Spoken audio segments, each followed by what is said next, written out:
Saga.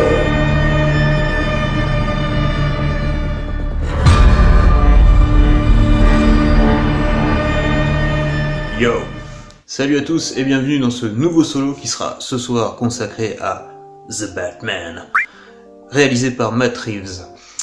Choix intéressant Matt Reeves, parce que c'est lui qui a réalisé les deux derniers Planète des singes, Planet of the Apes, que j'avais beaucoup aimé. Je trouve que c'est la meilleure trilogie de SF de ces 10 dernières années, enfin de la décennie 2010-2020. Je trouve qu'elle est excellente, et du coup... Matt Reeves, il avait, en tant que scénariste et réalisateur, il avait réussi à insuffler un petit truc vraiment épique et touchant à cette saga. Et donc voilà, quand on l'a annoncé sur le reboot, le énième reboot de l'univers de Batman au cinéma, je me suis dit pourquoi pas, ça peut être plutôt intéressant. Pardon. Il avait quand même réussi à bien humaniser un singe, donc je me dis pourquoi pas Robert Pattinson en chauve-souris. Alors, on va revenir un petit peu, on va se faire un petit contexte vite fait, promis, je vous promets, ça prendra pas longtemps. Sur Batman, le personnage de Batman, qu'est-ce que Batman m'évoque? Qu'est-ce que ça s'est passé? Hein? Voilà, on ne sait pas, on ne sait plus, et peut-être qu'on s'en fout. Voilà. Donc, Batman au cinéma. Alors moi j'ai découvert, comme tout le monde je pense, j'ai pas vu le film de 68 avec Adam West. Par contre j'ai découvert le Batman de Tim Burton en 90-91. Avec Batman tout simplement, puis Batman Returns, donc Batman le défi.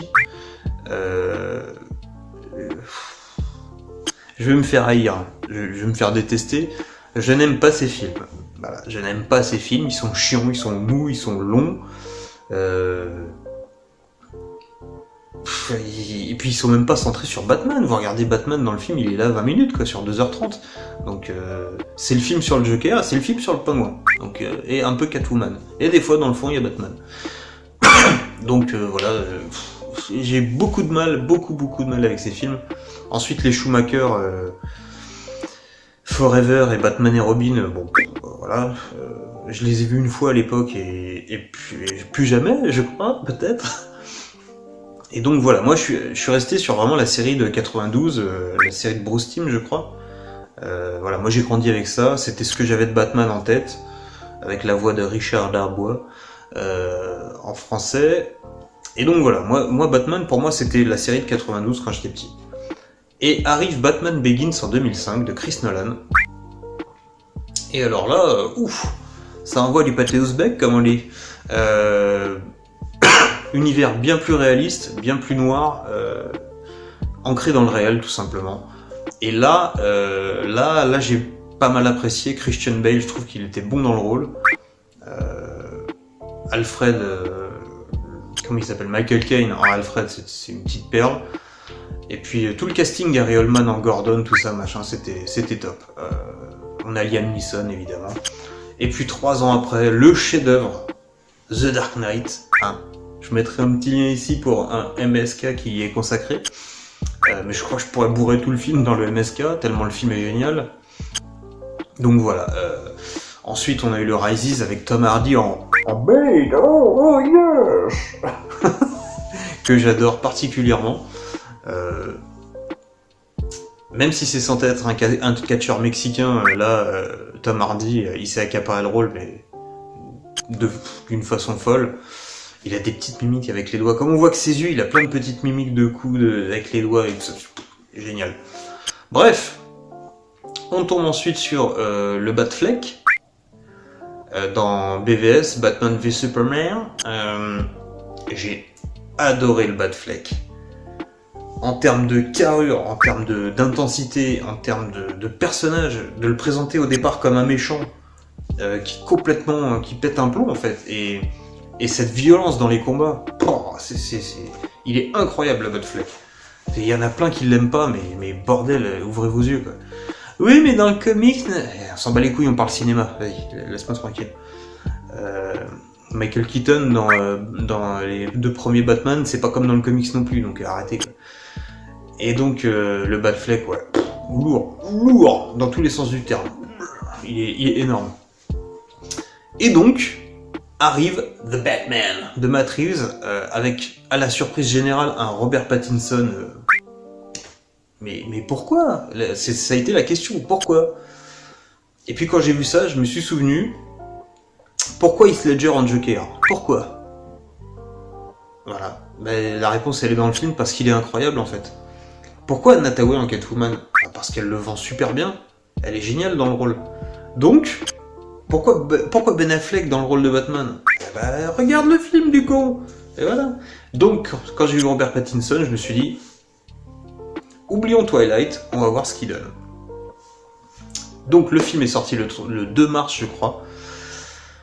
Et là... Oh, c'était chiant, c'était mou, c'était nul. Ah merde. Ah putain, la déception. Enfin, la déception. Franchement, j'en attendais rien. J'étais pas du tout hypé. Je l'attendais pas, le film. Je me suis dit, pourquoi pas? J'avais une petite curiosité quand même, mais je me suis dit, bon, on va pas casser trois pattes à une chauve-souris. Si vous me permettez ce petit trait d'humour qui n'en est pas. Arrête de rire, c'est pas drôle. Et donc, voilà. Non, c'était... Non, ça a été dur. Ça a été très très dur. J'y suis allé quasiment après sa sortie. Ah là, c'était un calvaire. C'était long. Bon, j'avoue, j'étais pas très concentré parce que j'étais allé avec une petite demoiselle qui m'a un peu sorti du film, dirons-nous. Mais je suis retourné le voir parce qu'elle est incapable de faire la vidéo après le premier visionnage parce que j'étais pas très concentré. Et donc voilà. Au deuxième visionnage tout seul, c'était déjà plus clair. Non, c'est pas bon. Je pense que j'ai trouvé cette petite formule et j'en suis plutôt fier. Je pense que on peut résumer The Batman, le film, au fait d'avoir choisi Colin Farrell dans le rôle du pingouin. Je m'explique. Donc, pour ceux qui ne l'auraient pas reconnu et qui ne le savaient pas, Oswald Cobblepot, donc le pingouin, est interprété par le beau Colin Farrell.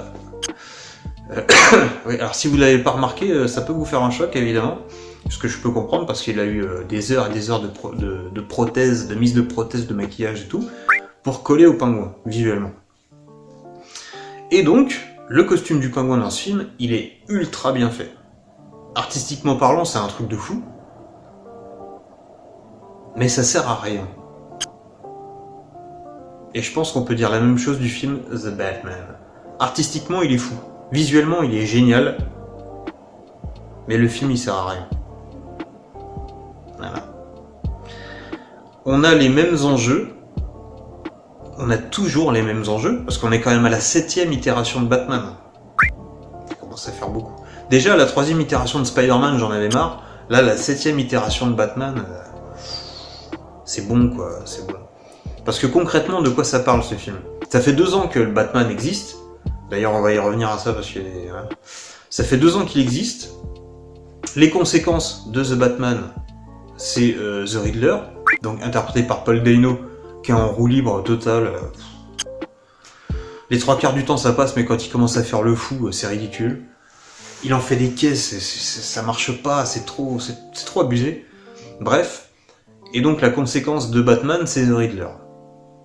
Et donc, il va devoir surmonter son envie de vengeance pour devenir plus qu'un justicier, devenir un héros. Ouais, c'est The Dark Knight en fait. Ça fait 2 ans que Batman est là. Au début du film, on voit les gens non, je veux pas faire du deal parce qu'il y a le Bat Signal dans le ciel. Résultat, baisse de la criminalité, mais le Joker arrive et fout la merde. Et met la ville sans dessus-dessous. Et c'est le chaos le plus total, pire qu'avant que Batman il arrive, quoi. Et, voilà. Et donc il se rend compte qu'il doit devenir plus qu'un justicier, il doit devenir un symbole. Bah ouais, c'est The Batman, c'est exactement le scénario de The Batman, sauf qu'à lieu du Joker, t'as le Riddler. Et alors le Riddler, excuse-moi, mais... les énigmes...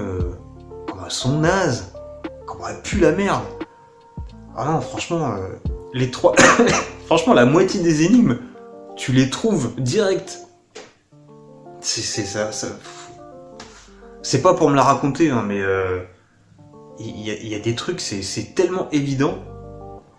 Quand alors le El Rata Alada, donc la Rata Alada, pardon. Donc c'est le rat volant, hein. Et ils sont là genre, la rata, ah là là, qu'est-ce que ça peut bien vouloir représenter? Je sais pas, t'es un mec qui est déguisé en chauve-souris, le Riddler il t'envoie des messages à toi personnellement depuis le début, il parle de rata alada, donc le rat volant, ça tilte pas, non, je sais pas, bref. Bref. Et du coup avec Gordon, enfin même il y a un truc avec Gordon à un moment genre par rapport à une clé USB dans une bagnole, enfin c'est tellement évident, c'est tellement évident. Le coup ils ont un l'indice c'est drive, donc ils vont dans la voiture du mec de la victime. Et donc ils cherchent un port USB, un flash drive en anglais, donc flash drive. Donc là c'est logique. Ils ouvrent le truc, il y a un truc de reconnaissance d'empreinte, et sur les clés il y a le pouce de la victime. Et Gordon il fait « Oh mon dieu, comment on va trouver ?» Et Batman il fait « Essaye ça peut-être. » Et il est pas sûr. Hein. Alors, là, tu fais « Non mais oui, évidemment, il y a un truc de reconnaissance digitale, il y a un pouce sur la clé. Évidemment que c'est ça. Voilà, la rata alada. Un pigeon, c'est le pingouin. Non. Le rat volant, putain, le rat volant. Bref, il y a ça. Après, il trouve l'indice, il trouve un indice, c'est quoi le sin of the father, les péchés du père. Voilà. On insiste bien sur le fait que Bruce Wayne, donc Batman, est orphelin depuis le début. Et que c'est lui qui devait être maire, et que ça fait 20 ans qu'il est mort pile à la même date, à 20 ans près que la première victime du Riddler. Ah bah dis donc, de qui il parlerait les péchés du père? Puis t'apprends que le père il est pas blanc-bleu dans l'histoire. Tu fais, oh putain, non mais sérieux. Et le Batman il réfléchit avec Alfred et tout, genre, oh mon dieu, mais de qui il parle? Bruce Wayne les gars, enfin ça vous amène dans un orphelinat, The Sins of the Father, la rata alada, tout ça, non, je sais pas, ça tilte pas. Puis au bout d'un moment, quand même, Batman, il fait « Bruce Wayne, il serait temps que tu te réveilles, mon gars. Putain, t'as envie de le secouer pendant tout le film. » Il fait « Vas-y, Robert, là, réfléchis un peu, là. » C'est compliqué, c'est compliqué, c'est compliqué. Donc du coup, on va parler de Bébert. Franchement, juste comme ça, visuellement, je trouve qu'il claque. Je trouve qu'il claque. Dès qu'il commence à ouvrir sa bouche, non. Dès qu'il commence à gesticuler, ça va pas non plus. Le mec est sous Xanax 24 heures sur 24. C'est ce que je te disais, t'as envie de le secouer, il est mou, ah ouais, alors le film, le Batman le plus violent de tout ce que tu veux de mes couilles, de machin, ouais, il met 3 patates comme on voit dans le trailer là, et puis c'est tout. C'est tout. Et à la fin, si, une fois qu'il prend son adrénaline magique qui le guérit de toutes ses blessures, il remet 3 patates comme ça, voilà. Mais c'est tout. D'où il est violent. Si, quand il se bat dans le club, un moment, dans le club de Cobblepot, il défonce un peu des mecs, mais il y a la même scène dans The Dark Knight, où il va chercher Maroni pour trouver le Joker. Il rentre dans un club, il y a pareil des néons, il défonce tout le monde. Et là, je veux dire, Christian Bale, quand il défonce des mecs, c'est pas Robert Pattinson, tu vois. Bon, c'est pas l'acteur, c'est la chorégraphie qui est mauvaise, mais voilà. Mais pareil, il y a la même scène de club, où il défonce des gars dans un club, et il va voir Maroni, et il le chope pour des infos. Comme pareil pour le pingouin, quoi. Donc, moi je suis désolé, ce film-là, je l'ai déjà vu en mieux, donc ça n'a aucun intérêt. Qu'est-ce qu'il y avait d'autre? Oh, la Catwoman. Oh. Zoé Kravitz. Mais pourquoi ce choix? On va passer sur l'ethnie du personnage. Parce que, bon, moi, je vous avoue que moi ça me gêne que Catwoman elle soit une Renoir. Mais en parlant de Bane dans l'intro de cette vidéo, qui normalement est un catcheur mexicain et au final ils ont pris Tom Hardy, je trouve qu'il a fait un boulot d'enfer. Donc je vais passer sur le côté ethnie parce que oui, il y a des personnages qui n'ont pas la bonne ethnie mais qui s'approprient le rôle. Là clairement non, elle ne s'approprie pas le rôle du tout. Je trouve qu'elle est dégueulasse. Comment... La violence. Bon, quand je dis dégueulasse, c'est ce qu'elle dégage. Concrètement, tu la vois à l'écran, tu te grattes. Ça sent la MST. Oh putain, c'est pas gentil. Non mais, je sais pas, elle fait sale. Voilà, elle fait sale dans le film, je sais pas, elle me dégoûte. Elle essaie d'avoir un côté sexy, mais ça marche pas. Je sais pas, elle est en surjeu, mais total. Il y a zéro alchimie avec Robert Pattinson. Genre la meuf, enfin, parce qu'elle est lesbienne, enfin elle est bi apparemment, sa meuf se fait déboîter, elle a la gueule tuméfiée, elle la trouve dans un coffre de bagnole, elle fait « Ah mon dieu !» Elle pleure, et 30 secondes après elle se retourne vers Robert Pattinson, et ils sont là genre limite en train de se rouler une galoche, en train de se faire des yeux doux et tout. Et je sais pas, tu viens de trouver le cadavre de ta meuf il y a 20 secondes, genre après tu vas rouler une pelle à un mec déguisé en chauve-souris quoi. Non mais tout va bien. Bref, sa cagoule, on en parle ou comment ça marche? Parce que... Parce que bon, lui, bon, j'avoue tu le connais, tu le reconnais, mais ça cache un peu quand même, tu vois, et l'autre, elle a une cagoule, alors, tout ça tu le vois, et elle a juste un filet de laine qui passe là sous son pif. On dirait Ryo Saeba, City Hunter, quand il part en mission perverse. Bref, elle est ridicule, franchement elle est ridicule. Et puis même, elle dégage rien, à part peut-être des morpions. Mais ah non, franchement, zéro charisme, elle a pas de charme. Elle a pas le charme qu'une Catwoman doit avoir. Michelle Pfeiffer, tu la vois, elle a un truc, tu vois. Anna Thaoué, c'est pareil. Là, franchement, moi, elle me dégoûte. Je sais pas, elle fait sale. Elle fait, ouais, on dirait une prostituée dans les bars, là, qui tourne... Et ils vendent ça comme une pseudo-héroïne. Moi franchement, elle me débecte. Mais bon, bref. On a Jeffrey White en Gordon. Alors Jeffrey White, c'est un acteur que j'aime beaucoup. Mais alors là, il a 2 phases de surjeu, ça passe pas. Quand il interroge le pingouin, à un moment il veut lui montrer un truc, le pingouin il fait « Ah, je veux pas voir ça ». Et l'autre il fait un « Open your eyes !» Et le eyes il dure 8 minutes, et t'es là tu fais « Stop, il y a 8 E en trop là dans ton eyes, arrête, ferme-la, dis open your eyes !» Et puis voilà, c'est tout quoi. Et là, oh, je sais pas, il joue à la tyrolienne, je sais pas ce qu'il fait. Il y a ça, et puis il y a un autre moment où... ah ouais, et quand ils veulent leur retirer le masque de Batman, les flics là, il est là, il fait ah, je vais arriver à le faire coopérer, vous inquiétez pas. Et il se rapproche de lui, et il lui met un coup de poing sur le pec là. Il fait listen to me man. Et j'ai fait mais qu'est-ce qui t'arrive Jeffrey? Tu jouais bien non? Qu'est-ce qui t'arrive? Et non, franchement ça marche pas. Après le reste du film il est pas trop mal. Il est pas trop mal, mais ces 2 scènes là, j'ai fait ah non mais qu'est-ce qui t'arrive Jeff? C'est pas bon ça. Enfin voilà. Voilà, et puis Paul Dano, voilà, c'est ce que j'ai dit au début, genre Why us? Quand il se met à chanter l'Ave Maria, tout ça, machin. Quand il rit à la fin avec le Joker, puis le Joker, encore un Joker, allez. Ah, ils nous ont mis, il y a une petite scène coupée en plus qui tourne sur le film, sur le net, pardon, où on était censé voir le Joker vraiment. Et moi, il me fait penser au Joker de la fin d'Arkham Asylum quand il a pris le titan et qu'il est tout déformé, on dirait limite un monstre et tout.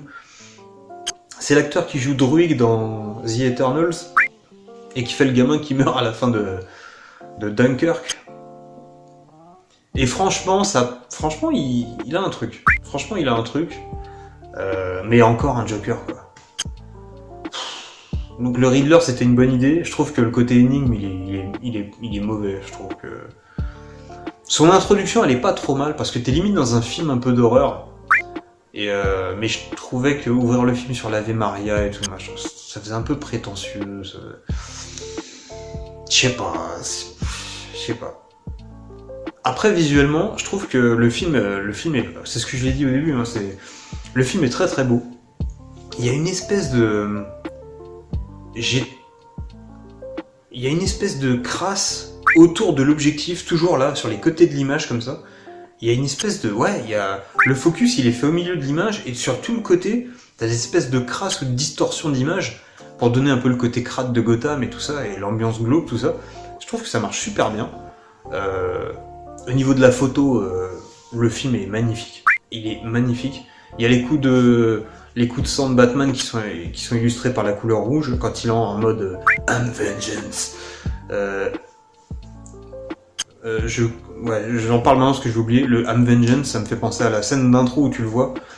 t'as le bat signal dans le ciel, et il te dit ouais, je suis là depuis 2 ans, et ça, je sais que je peux pas être partout, mais quand il y a ça dans le ciel, ils savent que je suis dans le coin.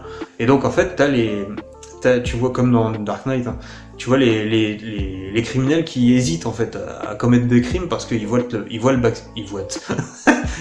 bat signal dans le ciel et ils se disent putain, il est peut-être dans l'ombre, donc machin.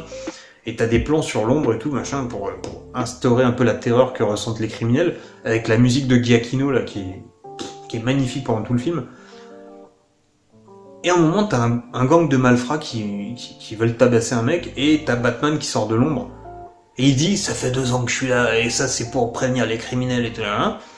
Et les mecs voient Batman et ils font Who you supposed to be? Genre, t'es censé être qui?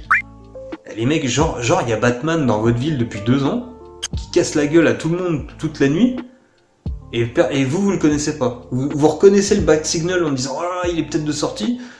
Et genre, le mec, il arrive, il déboule habillé comme ça, hein, et ils ont, Who you supposed to be? Bah, connard, Batman, peut-être. On n'est pas dans un film sur Fifi Brin d'Acier, hein. Donc, voilà. Donc, il y a des trucs bizarres comme ça, tu sais pas, les gens, ils savent pas qui c'est Batman. Ok. Il y a aussi, donc je parlais de la réal un peu cracra, là, sur les côtés. Il y a aussi beaucoup de plans, qui sont vraiment, en fait, à la Darren Aronofsky, où en fait tu suis le personnage vraiment de dos, la caméra elle est là, et en fait tu le vois de dos et tu le suis avancer sur des scènes de crime, sur des machins, des trucs comme ça, pour que tu aies vraiment une identification au personnage un peu plus forte. Les 3/4 du temps ça marche bien, donc tu le vois rentrer sur les scènes de crime, tu le vois à moto, donc t'es limite en GoPro. Oh, putain, en parlant de GoPro, il y a un plan qui est dégueulasse. Mais dégueulasse. T'as un moment où il saute d'un immeuble, il fait l'écureuil parce que apparemment mettre sa cape comme ça et la rigidifier comme dans les autres films et pour planer, non. Il se la met en mode, je sais pas, c'est dégueulasse, en mode écureuil. Vous savez les écureuils qui ont de la peau, là, ils planent comme ça. Et t'as un plan à la GoPro, c'est-à-dire qu'ils ont mis une caméra là qui le filme comme ça. Et t'as un plan où il est comme ça, genre, et tu vois le fond qui défile. Et la qualité de l'image, elle prend un coup à ce moment-là, parce que la GoPro, la qualité, c'est pas une Red ou un truc comme ça, tu vois. C'est pas une Arri Alexa ou un truc comme ça. Donc l'image est moche visuellement, et en plus, au niveau de la qualité vidéo, c'est moche, c'est encore plus moche. Et cette scène, elle se termine, mais j'ai jamais vu ça dans un film Batman. Il se mange un pont, il tombe par terre, et ce connard, il se relève, et il part en boitant. C'est Batman, les gars. Tu nous l'iconises pendant 1h30, et là, il se casse la gueule, il se mange un pont dans la gueule, il se fait défragmenter la mâchoire en 8, il tombe par terre, il enlève sa cape, donc il a plus ce côté noble avec sa cape, hein, donc on voit tout son corps, et il part en boitant. Ah non, sérieusement les gars, faites un effort. Ah non, t'as pas le droit de faire ça à Batman. Bref.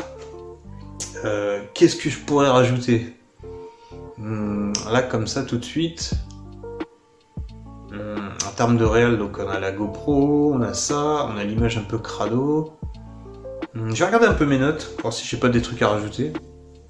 Ne zappez pas. Ah ouais, il y a un délire aussi, il y a 2-3 fois dans le film... où en fait, t'as l'impression qu'on prend le spectateur pour vraiment un attardé.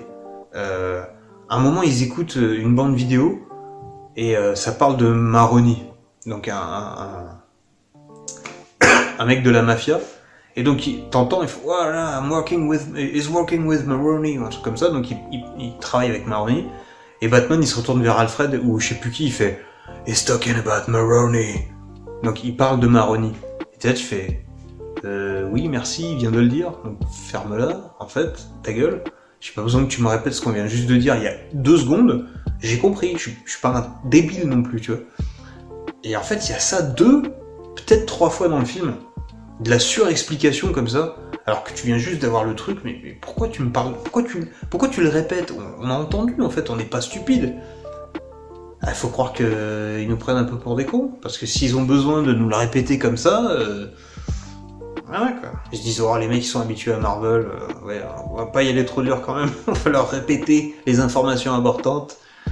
Merci, mais on n'est pas tous à la sauce Marvel les gars. En termes de photos, il y a aussi une scène que j'ai trouvée super belle, mais bon, elle est un peu trop courte, c'est dommage, c'est que c'est un plan où t'es plongé dans le noir, et il y a des mecs qui tirent sur Batman, et en fait ils les défoncent, mais tu ne vois l'action que par rapport aux éclats des tirs de la mitraillette. Et en fait, du coup, t'as des espèces de flashs où tu vois juste des morceaux de scène où t'es limite en stop motion, quoi, où tu vois ils défoncent les gars, et ça fait un effet un peu stromboscopique, mais je trouve que ça rend super beau, et la scène est super bien esthétisée, et franchement ça pète, franchement visuellement c'est une scène qui est cool.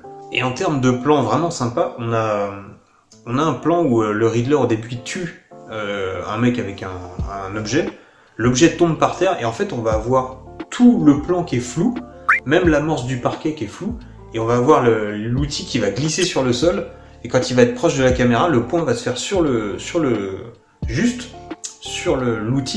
et en fait on va deviner le parquet, à partir de là ça devient flou, et tout le décor est flou. Et plus tard, Batman, quand il va inspecter la scène de crime, on va avoir exactement le même plan, donc avec le même flou. On va avoir l'endroit où il y avait l'outil qui n'est plus là, mais on va avoir des espèces de petites écorchures sur le parquet. Donc le point est fait sur le parquet, et on va avoir Batman qui va arriver, on va juste avoir ses bottes qui vont arriver, et se poser juste devant les marques, et après ça cut sur lui qui regarde et qui fait... Et donc ça, en fait, ce type d'insert, avec ce type de focale et de points, on n'a pas l'habitude de voir ça dans un film de super-héros. Et là, en fait, ça nous donne visuellement un indice de oui, ici il s'est passé quelque chose et moi je l'ai vu. Voilà. C'est du show don't tell, c'est pour ça que c'est bizarre qu'ils surexplicitent le truc de Maroni, alors que là ils font un plan en show don't tell, tu vois. Il y a un truc qui va pas dans le film, tu vois. Bref. Et, j'allais couper, mais il y a ce plan, même cette séquence de course-poursuite en voiture. Bon, la Batmobile elle est dégueulasse, on dirait une vieille Cadillac pourrie. Mais par contre, la scène de course-poursuite du pingouin qui est dans les oranges sous la pluie avec le feu et tout machin, visuellement elle défonce. Et t'as ce plan où t'as la voiture de Batman, tu vois juste la roue arrière qui fait un 180 degrés et qui s'arrête ici. Voilà, tout là c'est la voiture de Batman avec le pneu ici et l'arrière de la bagnole. Et là en fait t'as le fond de la route et tu vois la voiture du pingouin qui fait des tonneaux vers le fond de l'écran. Et c'est... Comment ils ont réussi à cadrer ça, je sais pas, mais c'est magnifique. Le plan, il rend super bien. Et alors après, t'as ce plan à l'intérieur de la voiture où tu vois Oswald Cobblepot, donc le pingouin, qui est retourné, et t'es en vue subjective, et tu vois Batman qui sort de sa voiture, donc il est à l'envers, avec la cape au vent, les flammes et tout. Et franchement, ce plan, il est dingue, il est magnifique. Alors déjà, on a la symbolique de la chauve-souris à l'envers, mais en plus, on a vraiment une image qui est belle, qui est magnifique. Et elle est d'autant plus belle qu'elle est gâchée par ce putain de dernier plan de la séquence où en fait, on le voit se rapprocher. Jusque-là, c'est cool avec la musique qui prend de l'ampleur et qui prend aux tripes. Et putain, après, on a ce connard de Batman qui arrive comme ça. Et qui nique toute la scène, genre, enfin, on est du point de vue du pingouin, on a un surcadrage au niveau de la porte, enfin de sa fenêtre, et t'as l'autre qui arrive qui passe sa tête comme ça, genre, coucou. Et franchement, ce plan, il est ridicule et il m'a niqué la séquence. Ah putain. J'avais vu aussi une interview où il parlait du batarang de Batman, qu'il a là sur sa poitrine. Et c'est un truc de ouf parce qu'en fait c'est les pièces de l'arme qu'ont tué ses parents, il l'a refaçonné pour se faire un batarang et tout machin, et ils en parlent dans la promo du film, et t'es là tu fais ah ouais cool, ça peut peut-être amener un truc important. À la fin il l'enlève, il coupe un câble et il le remet. Voilà. Mais il t'en parle même pas du batarang dans le film, tu le sais pas, moi je le sais parce que je l'ai vu en interview. Quel intérêt de vendre le film là-dessus alors qu'ils en parlent pas. Alors c'est peut-être dans une scène coupée, mais une fois que t'es en promo, le film il est terminé, donc voilà, si ça n'est pas dans le film, ferme ta gueule. moi j'ai attendu ça dans le film, et il n'y avait pas, donc bah ok, super, bravo, merci.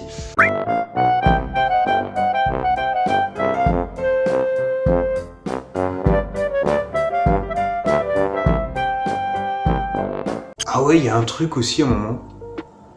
Il saute sur un mec à la fin du film, et quand il saute, enfin on le voit sortir de l'ombre, il saute sur un mec, et ils ont mis une espèce de cri de chauve-souris à ce moment-là, genre...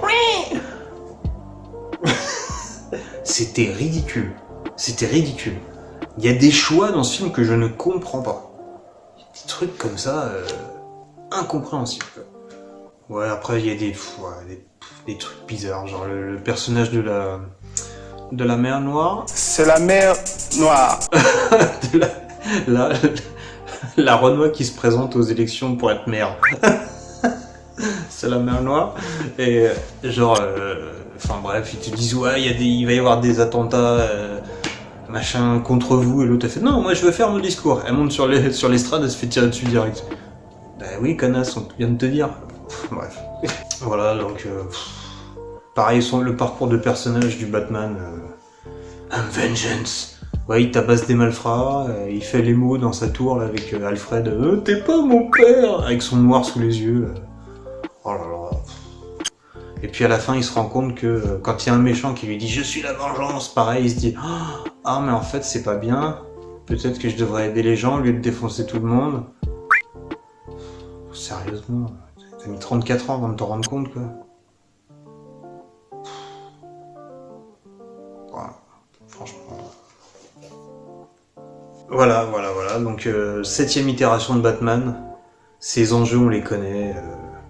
J'ai eu peur qu'ils nous mettent le meurtre des parents encore une fois avec le collier de perles qui tombe au ralenti. Heureusement ils l'ont pas fait. BVS avait eu l'intelligence de le mettre en générique de début et non pas de l'expliquer dans le film. Parce que c'est bon, on commence à être au courant. Mais les enjeux, c'est les mêmes que The Dark Knight et même, enfin voilà, c'est la 7ème version du personnage. 7ème. C'est bon, on le connaît le personnage, on connaît ses dilemmes, voilà, moi ça ne m'intéresse plus. Surtout que pour moi il a été incarné par des acteurs qui le jouaient beaucoup mieux. Je dis pas qu'il est mauvais, mais il a pas les épaules, clairement, il a pas les épaules. Ça a été un pari risqué pour lui, il a eu les couilles de le faire et ça mérite le respect. Son costume aide bien, mais ouais, en fait c'est le personnage qu'on lui a écrit. Je pense qu'avec un Batman style Nolan ou même Batfleck, je pense qu'il aurait pu bien se démerder. Mais là, ce qu'on lui donne à jouer, c'est nul, quoi. C'est vide, ça n'a aucun sens, ça n'a aucun intérêt, plutôt. Donc, voilà. On va encore une fois terminer sur la métaphore du pingouin. C'est beau, ça a demandé énormément de travail. C'est super stylé. Il y a une musique dans ce film qui est géniale. Toutes les musiques, elles sont top. Mais, quel intérêt d'avoir pris Colin Farrell dans le rôle du pingouin ? Parce que tu vas pas me dire que c'est un rôle de composition et qu'il y avait que Colin Farrell qui pouvait le faire. Non, n'importe qui aurait pu faire un rôle aussi lambda. Tu vois. Sous une bonne prothèse, tout le monde aurait pu le faire. N'importe quel acteur un peu talentueux aurait pu le faire. Je sais pas pour dénigrer Colin Farrell, mais c'est pas un rôle de composition, loin de là. En plus, il ressemble bizarrement à De Niro, ça m'a perturbé. Bref. The Batman, c'est le pingouin. Beaucoup de boulot, esthétiquement très réussi, mais aucun intérêt et c'est vide. Voilà. On va terminer là-dessus. Ciao. Vengeance. Solo.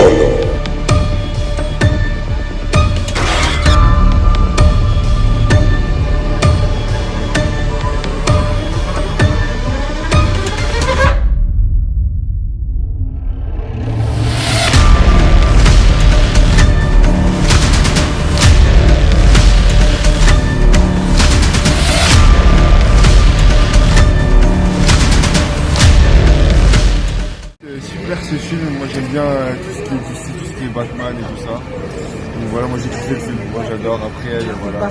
Ah, non. On tombe pas souvent d'accord. Non mais par rapport aux 3 premiers, c'était souvent. Vraiment. C'est Pourquoi? il n'y a pas les plans sont les mêmes en fait. Il n'y a pas ce qu'il y avait avant, quoi, même ce qu'a fait Nolan. D'accord, du coup pour toi c'est beaucoup... Non, moi je trouve que c'est hyper décevant. D'accord. Enfin, c'est juste un gros casting, du gros budget, du blockbusters, il n'y a pas de fond, il n'y a pas les histoires. Enfin, moi je suis hyper déçue, personnellement j'attendais beaucoup. Non, Du c'est coup, très on a- sombre et très gore, on aime bien. Non, Bah là justement. tu as senti quand même que c'était Justement. Batman quoi, Ouais, tu l'as trouvé. Vraiment. D'accord. Ah, moi j'ai trouvé que c'était justement au contraire très américanisé. Un peu encore trop. Ah, c'est Bon, je vous remercie. C'est américain. Merci. Moi, j'ai bien aimé. Vraiment, ça commençait vraiment avec l'action et tout ça. Je sais même pas si on dit comme ça en français. Mais non, mais j'ai bien aimé. J'ai bien aimé les débuts, l'histoire et tout. Vraiment, je suis restée concentrée sur les films et le temps, il est même pas passé. Tu vois, j'ai pas vu le temps passer. Et me- J'ai bien aimé les acteurs aussi. Et quoi d'autre? Ah oui, la bande sonore aussi. J'ai bien aimé. Alors moi, c'est pas trop les films que je vais voir naturellement. Effectivement, c'est passé très vite. On n'a pas vu les 3 heures passer. Enfin, pour ma part, j'ai pas vu les 3 heures passer. Effectivement, il y a des bonnes musiques, c'est très dynamique et je pense que c'est pour ça que ça passe assez bien. Et l'histoire, finalement, même s'il y a plusieurs séquences dans le film, ça passe très naturellement, quoi. Ok, merci.